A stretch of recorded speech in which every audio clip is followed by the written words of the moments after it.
In today's video, I'm going to teach you how to use Zapier or Make.com to seamlessly link your Gmail account with Notion. This can significantly enhance your productivity by automatically organizing your email content in Notion, allowing you to keep track of important information effortlessly. Let's start by authenticating both your Gmail and Notion accounts on your chosen automation platform, whether that's Zapier or Make.com. To do this, you'll need to log into your Zapier or Make.com account. Navigate to the section where you can add new accounts, often labeled something like My Apps or Connections. Select Gmail and Notion from the list of available apps and follow the prompts to log in and authenticate both. This step ensures that the automation platform can access both your email and your Notion workspace securely, which is essential for these tools to communicate with each other. Once both accounts are successfully connected, it's time to define your triggers. Think about which emails you want to transfer to Notion. You might want to automate emails with a specific label or from certain important senders. By setting these specific triggers, you ensure that only the most relevant emails are transferred to your Notion portfolio, keeping your database tidy and focused.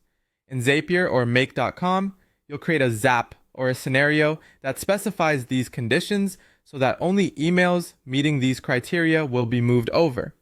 Now let's focus on mapping the email content to your Notion database. You'll want to capture key elements like the subject line, sender's address, date, and the body of the email.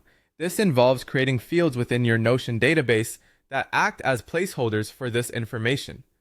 When setting up your automation, carefully map each of these email components to corresponding fields in your Notion setup. This enables you to maintain a structured and consistent format for your portfolio entries, making it easy to browse and search through later. Before going live with your automation, it's important to test the workflow.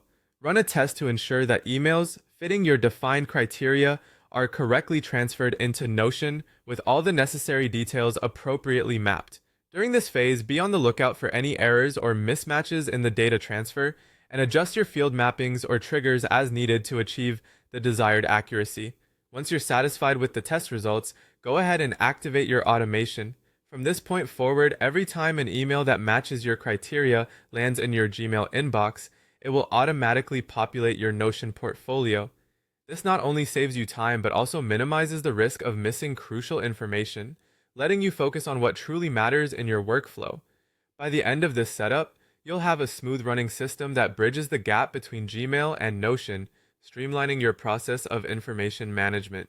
Thank you for following along, and I hope this guide helps you boost your productivity and organization.